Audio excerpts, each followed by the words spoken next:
자, 우리 어제부터 사도행전 13장 말씀을 우리가 묵상하고 있습니다. 잘 아시다시피 사도행전 13장 14장 말씀은요, 사도 바울의 1차 선교 여행이라고 우리가 다 알고 있죠. 그러니까 사도 바울이 정식적으로, 물론 그전에도 이방인의 사도로서 역할을 감당했지만 정말 하나님의 부르심을 받고 1차 선교 여행을 떠나는 장면들이 우리 어제부터 살펴봤던 사도행전 13장부터 우리 내일 모레까지 살펴볼 14장 말씀입니다. 그래서 특별히 저는 말씀을 쭉 읽다 보니까요, 특이한 점들을 몇 가지를 발견했습니다. 그걸 먼저 나누고 그 배경들을 좀 우리가 이해한 다음에 오늘의 말씀의 핵심을 좀 나누려고 합니다. 첫째는 하나님께서 오늘 13장 14장의 주인공으로 바울을 선택하셨다는 거예요. 사실 그 전까지는요, 사도행전 12장까지는 가장 많이 나온 인물이 바나바와 사울이었습니다. 그러니까 하나님께서 주목하고 있는 사람이 바뀌어간다는 것을 우리는 성경을 통하여 알 수 있다는 것이에요. 여러분, 저는 우리 아이들한테 그런 설교를 참 많이 했습니다. 하나님의 주인공이 되라. 만약에 여러분들이 하나님이 지금도 분명히 하늘에서 성경이나 하나님의 생명책에 말씀을 기록하실 텐데, 어떤 말씀과 어떤 사람을 주목하시냐에 따라서 우리도 그렇잖아요. 우리도 이렇게 사도들의 이야기나 또한 마리아나 또한 요셉이나 하나님의 주목하시는 그 사람들이 그 장의 주인공으로 등장합니다. 영화로 보면 그 한 막에 주인공과 조연이 있습니다. 물론 주인공 조연 다 하나님께 사용하시는 사람이죠. 근데 너무나 안타까운 거 뭐냐면 성경을 쭉 읽다 보면요, 하나님이 주목하시는 주인공의 이름, 마리아를 주목한 사람이 있는가 하면 허다한 무리들, 그들이, 수많은 사람들이, 저들이 이러면서 주인공과 그 외의 사람들로 하나님의 관점들이 나눠지는 것들을 저는 성경을 통해서 발견하게 되었어요. 그래서 우리 목사님도 잘 그런 말씀을 많이 하시지만 가장 우리의 인생에서 행복한 일은 하나님께 쓰임받는 거라고 저는 믿습니다. 믿으시면 아멘. 그것이 우리의 목적이에요. 그렇다면 이제 우리의 관점이 달라져야 될 것이에요. 그냥 우리가 수많은 사람들 속에 파묻혀서 수많은 사람들과 똑같은 삶을 살아가는 것이 우리의 목적이 아니라 남들이 원하는 것처럼, 세상이 바라보는 것처럼 잘난 사람의 반열에 이르자는 것이 아니라 적어도 하나님 눈에는 우리의 이름과 또한 우리에 대한 하나님의 사랑이 도드러지는 그런 삶을 살아야 되는 것은 아닌가. 비록 우리가 부자로 살지 못하지만, 비록 우리가 세상의 위인이나 세상에 어떤 유명한 사람으로 이름을 남기지 못할지라도 하나님 보시기에 이하수라는 사람, 하나님 보시기에 여러분들의 이름을 기억하는 적어도 그 정도의 사람은 우리가 이 땅에 살고 가야 되지 않을까. 저는 우리 아이들이 그렇게 많이 설교했습니다. 그래서 사람들이 주목하시는 사람이 아니라 하나님이 기억하시는 사람이 되라. 하나님이 기억하시는, 또 하나님께서 정말 사랑하시는 그 한 사람이 되기 위하여 너의 인생을 쓰임받게 해라. 너의 인생을 애쓰고 노력해라라고 저는 참 많이 가르쳤던 것 같습니다. 저도 오늘 말씀을 보면서 12장까지는 바나바와 사울에게로 집중됐던 하나님의 관점이요, 13장부터는 바울에게로, 바나바와 사울이 아닌 바울에게 변화되고 하나님께 쓰임받고 이방인의 사도로 쓰임받는 그 바울에게로 하나님의 초점이 바뀌는 그 장면이 오늘 첫 본문인 13절 첫 구절에 이렇게 기록되어 있어요. 한번 그런 관점을 다시 한번 읽어볼까요? 13절 시작. 바울과 및 동행하는 사람들이 바보에서 배 타고 밤빌리아에 있는 버가에 이르니 요한은 그들에게서 떠나 예루살렘으로 돌아가고 라고 되어 있어요. 여기에는 두 사람이 나오죠. 바울과 및 동행하는 사람이라는 하나님이 지금 13장부터 주목하는 사람의 주인공이 나오고요, 또한 그전에는 주인공의 반열에 있다가 하나님의 관점에서 점점점 멀어져 갔던 요한이라는 사람이 나옵니다. 요한이라는 사람을 뭐라고 했냐면요, 그들에게서 떠났다라고 되어 있어요. 여러분, 우리의 삶이 물론 주인공이 될 수도 있고 조연이 될 수 있어요. 그건 별로 중요하지 않는 것 같아요. 중요한 거는 하나님이 원하시는 장소, 하나님이 원하시는 그룹 안에 또 하나님이 기뻐하시는 예배자 안에 있는 것이 우리의 정말 좋은 선택이라고 저는 믿습니다. 그래서 어느 순간에도요, 예배자는요 실패하지 않습니다. 믿으시면 아멘. 어느 순간에도요, 예배자는요 절대 하나님께서 버리시거나 하나님의 기억에서 떠나간 적이 없으세요. 역사를 보고 성경을 보면요, 하나님은 누굴 주목하시냐면 어떤 상황 속에서도 나를 기억하고 나를 예배하고 나를 찬양했던 하나님의 예배자들을 주목하셨다는 것이에요. 상황이 좋을 때나 상황이 나쁠 때나. 지금으로 적용해 보면 지금 우리는 초대교회부터 시작해서 특별히 한국교회 역사상 가장 어려운 시기를 지나고 있다고 저는 생각됩니다. 한국 기독교사를 공부하다 보면요, 물론 일제시대도 있었지만 지금 시대부터 시작하는 이 시대가 마지막 시대를 밟아가면서 가장 어려운 격변기의 시대, 그동안은 평안과 안정과 또한 부흥이 있었다면 이제는 역경과 고난과 진짜 알곡과 쭉정이가 스스로 나눠지는 것이 아니라 강제로 나눠지는, 그래서 많은 사람 앞에 성경의 예언대로 미움을 당하게 되는, 그 가운데서도 하나님을 예배하는 예배자들만 예배를 드리는 그런 역경의 순간으로 달려가고 있다고 저는 판단이 돼요. 그런 상황 속에서도 우리 잊지 말아야 될 것은 우리가 하나님께 어떤 모습을 나가야 될까. 바로 바울처럼, 또한 바울과 동행했던 사람들에게 주목했던 것처럼 하나님 이 마지막 때 어려운 때에 하나님을 섬기는, 하나님만 예배하는 그런 예배자의 모습을 선택하시는 우리 모두가 되기를 주님의 이름으로 축복합니다. 근데 여기에서 떠나가는 사람은요, 요한처럼 자기의 살 길을 찾아 가게 될 것이에요. 분명히 하나님과 함께 시작했어요. 분명히 하나님의 사람들과 함께 시작했습니다. 나와 함께 했던 신앙의 사람들은 다 하나님을 향해 달려가고 있는데 내가 진실되게 하나님과 함께 가지 못한다면 어느덧 우리는 그들에게서 멀어져가는 우리의 모습들을 발견하게 될 거라는 거예요. 그래서 마지막 때는요, 정말 교회 중심적으로 살아야 되고, 좀 더 수정하겠습니다. 교회 중심적이 아니라 예수 중심적으로 살아야 됩니다. 저는 그게 교회가 돼야 된다고 생각해요. 물론 그러지 못한 교회가 있기 때문에 제가 조심스럽게 말씀을 드리는 겁니다. 그래서 우리는 항상 교회에서 기도할 때 우리 교회가 교회 중심적인, 우리 교회가 잘 되는 교회를 위해서 기도하는 것이 아니라 정말 예수님과 동행하는 교회가 되기 위해서 기도해야 되고, 그런 교회에 내가 동행하기 위해서 기도하는 우리 성도들이 되시기를 주님의 이름으로 축복합니다. 아멘. 그래서 그 무대가 어디로 변해가고 있냐면, 자, 밤빌리아에 있는 버가라는 라고 이렇게 표현하고 있습니다. 제가 좀 배경을 찾아봤더니 밤빌리아는요, 소아시아 남쪽에 있대요. 그리고 길리기아 서쪽에 인접하고 있는 지중해안 지방의 이름이라고 합니다.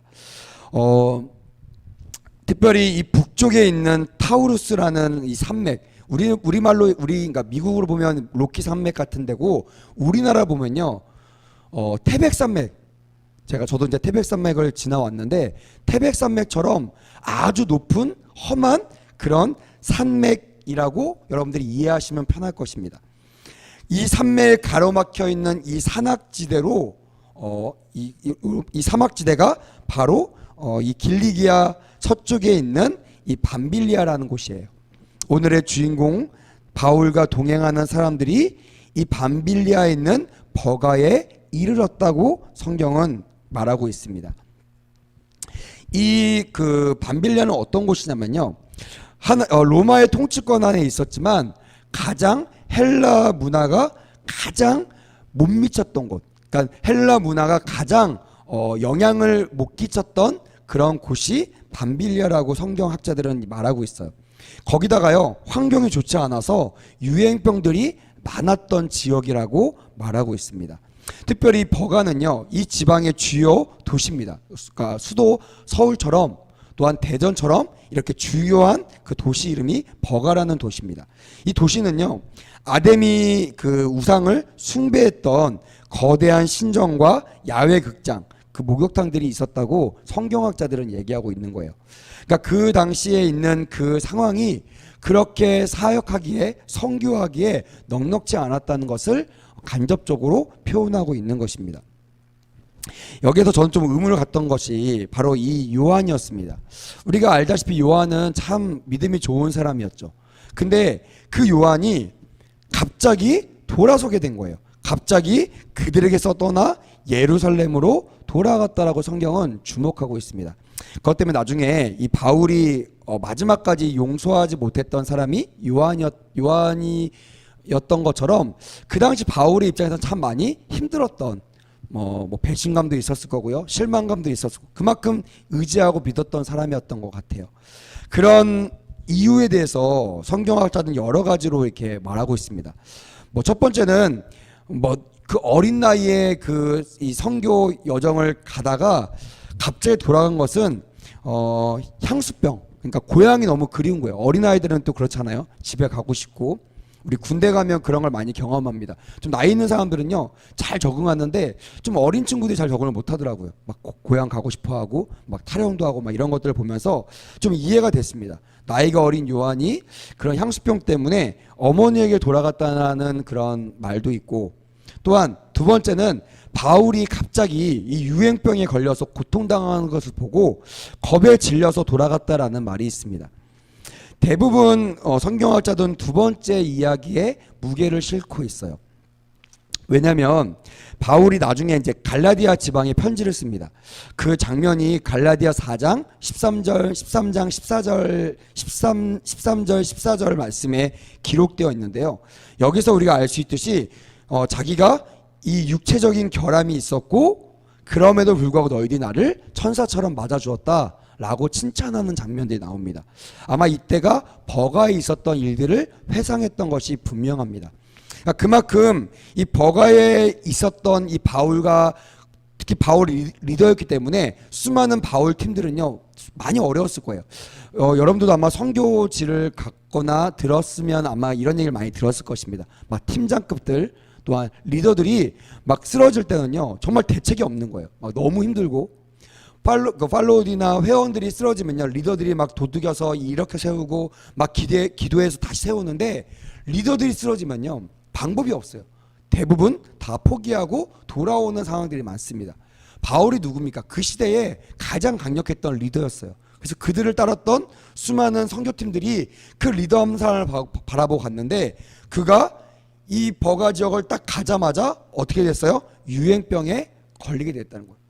너무 힘들고 주변도 힘든데 리더가 막 힘들어하고 또 그것을 가장 옆에서 수행했던 사람이 누구였냐면 바로 요한이었다는 거예요. 그러니까 얼마나 힘들었겠어요. 그냥 옆에서 지켜보는 사람도 힘든데 옆에서 수발을 들면서 이 바울을 다 봤을 거 아니에요. 성경에 기록되지 않았지만 바울도 연약한 사람이니까 중간중간에 인간적인 연약함도 호소했을 거라고 저는 상상이 되어집니다. 그런 거 보면서 막 겁에도 질렸을 거고, 야 바울 같은 사람도 저렇게 무너지고 또 저렇게 힘든데 내가 저런 유행병에 걸리면 어떡하나? 아마 이런 염려가 어린 요한에게는 있었지 않았을까. 저도 성경학자들이 얘기하는 두 번째 이유에 좀 동의하는 그런 편입니다. 왜냐하면 이 버가라는 도시는요 해안 도시입니다. 해안 도시 특유의 습기가 많고요, 기후가 참 안 좋기 때문에 그 당시 그 버가 주변에는 몸에 심각한 이상 징후를 나타내는 그런 풍토병들, 그런 아주 유행병들이 창궐했다고 해요. 그래서 바울뿐만이 아니라 수많은 사람들이 그 지역에서 이 유행병 또한 풍토병 때문에 많이 고생했다는 기록들이 성경에 또 성경과 역사에 기록되어 있다고 합니다. 그래서 그들이 아마 오늘 성경에 이렇게 보면요, 그들이 버가에 가서 여기 보니까 버가에 이르니 요한이 그들에게서 떠나 예루살렘으로 돌아가고, 그들은 버가에서 더 나아가 어디로 갔대요? 비시디아 안디옥에 이르러라고 버가에서 사역을 기록하지 않고 있어요. 성경학자들은 아마 그 풍토병, 보통 이 풍토병을 이기기 위한 가장 좋은 방법은요 그 지역을 빨리 떠나는 거예요. 왜냐면 풍토병은 그 지역의 특성 때문에 생기는 병이기 때문에 빨리 그 지역을 떠나는 것이 그 풍토병을 가장 빨리 벗어나는 그런 방법이라고 합니다.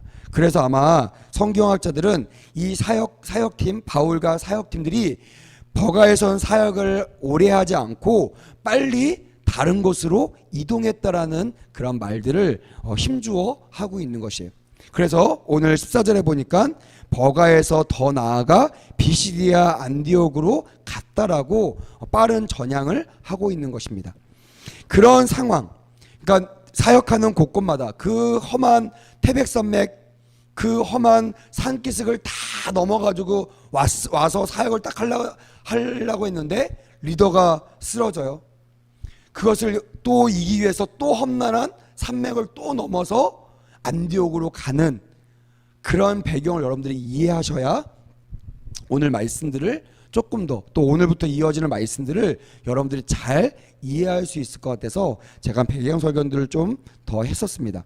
이 안디옥이라는 마을, 왜 이 앞에 비시디아라는 말을 썼을까? 이 비시디아라는 말을 쓴 이유는 뭐냐면요, 성경에 여러분들 알다시피 안디옥이 두 가지가 나옵니다. 하나는 수리아 안디옥이 있고요, 하나는 오늘 본문에 나오는 비시디아 안디옥. 그러니까 수리아 안디옥이 아니라는 것을 나타내기 위해서 그 지명, 비시디아라는 지명을 썼던 것입니다. 그러니까 그들이 얼마나 힘들었을까? 리더가 앞을 리더를 끌고 그 험난한 그 해발 1200m나 되는 그 고원지대를 넘어서 오늘 비시디아 안디옥으로 넘어왔다는 것이에요. 근데 여러분 여기서 우리가 좀 주목해 봐야 될 것은요, 이 고린도전서 15장 31절에 보면 사도 바울이 이렇게 고백하고 있습니다. 형제들아, 내가 그리스도 예수 우리 주 안에서 가진 바 너희에 대한 나의 자랑을 두고 단언하노니, 뭐라고 했어요? 나는 날마다 죽노라 라고 고백했어요. 그 사도 바울이 왜 그 어려운 환경 속에서 그 사역을 평가하면서 내가 날마다 죽었다라고 표현했을까? 저는 짧지만 제 인생의 절반 이상을 저는 교회에서 리더 역할을 했어요. 그래서 저는 사실 쉽게 이해가 됐어요. 사단이요, 교회나 공동체를 치기 위해서 가장 많이 공격하는 사람이 리더입니다. 아까도 얘기했지만 팔로우들이 무너지는 것은요 그렇게 영향이 많이 주지 않아요. 근데 리더가 무너지면요, 리더가 잘못된 길을 선택하거나 리더가 힘이 빠지거나 리더가 정말 이렇게 넉다운 되면 그때는 대안이 없어요. 그때는 공동체가 함께 무너지는 것입니다. 사단이 리더들을 참 많이 공격하고 또는 저도 그런 것을 많이 경험했습니다. 그런 상황 속에서 하나님은 바울을 들어 쓰셔서 이방인의 사도로 세우기로 작정하셨어요. 그럼 하나님 입장에 봤을 때는 바울을 어떻게 훈련시키고 또 바울을 어떻게 세워야 될까요? 하나의 방법은요, 연단이라는 방법을 사용합니다. 특별히 가장 마지막에 치는 것이요, 육체의 고난, 육체의 연단을 통하여 정말 정금같이 하나님의 사자들을, 하나님의 지도자들을 세워나가는 것들을 우리는 성경을 통해서 누누이 목도할 수가 있었습니다. 그건 무슨 말이냐? 왜 이런 바울이 첫 사역지, 첫 1차 선교에 가서 첫 사역지를 딱 들어가자마자 이런 어려움을 당했을까? 그것은요, 바울이 그동안 가져왔던, 알게 모르게 가져왔던 모든 자만과 교만들을 이 육체의 연약함을 통하여 하나님 앞에 내어 맡기는 그런 훈련들을, 사도 바울의 언어를 빌려서 말하면 날마다 죽는, 예수 안에서 내가 날마다 죽는 훈련을 첫 사역지부터 사도 바울에게 하나님께서 허락하셨다는 거예요. 그 말은 뭐냐면 내가 죽게 한 것은 내가 죽은 것도 아니고 남이 나를 죽인 것도 아니고 누가 나를 죽인 거예요? 하나님께 나를 죽여주신 거예요. 그래서 여러분, 우리도요, 한국교회도요, 지금 이 어려움 시기에 한국교회 뭐 자체의 어려움도 있고 또 외부 뭐 정부의 탓도 하고 수많은 것들이 있지만요, 이것을 우리는 이 사도 바울의 관점으로 바라봐야 될 것입니다. 이것은요, 하나님이 마지막 때 한국교회를 사용하시기 위하여 단단하게 정말 정금처럼 빚어주시기 위하여 한국교회를 죽이기 위한 방법이라는 것이, 이 죽는 것은요 나쁜 죽음이 아닙니다. 우리가 예수 안에 죽어야 새로운 사람이 될 수 있는 것처럼 한국교회가 그동안 가졌던 모든 교만함과 모든 악한 것들, 죄악, 이 모든 것들을 다 죽이고 이 코로나 사태를 통하여 다시 한번 하나님께 새롭게 빚어지는 우리 성도들과 교회가 되기를 주님의 이름으로 축복합니다. 아멘. 이런 관점으로 우리가 사도행전 13장 14장을 봤으면 좋겠어요. 그러면 사도 바울은 빌립보 4장 13절에 이렇게 말하고 있습니다. 내게 능력 준 자 안에서 내가 모든 것을 할 수 있느니라라고 자기의 사역의 비결을 소개하고 있어요. 이 말은 뭐예요? 하나님께 나를 죽이시고 하나님께 나를 연단시키셔서 내가 지금 여러분들 앞에 이렇게 훌륭한 목회자 선교사로 서 있을 수 있습니다라고 간증하는 거예요. 여러분, 한국교회가 여러분들이 마지막 해야 될 말은요, 한국교회의 뭐 거창함, 거대함, 위대함, 부흥 이런 걸 말하는 것이 아니에요. 이런 걸 말하면 안 됩니다. 무슨 말을 해야 돼요? 바로 하나님께서 하셨습니다.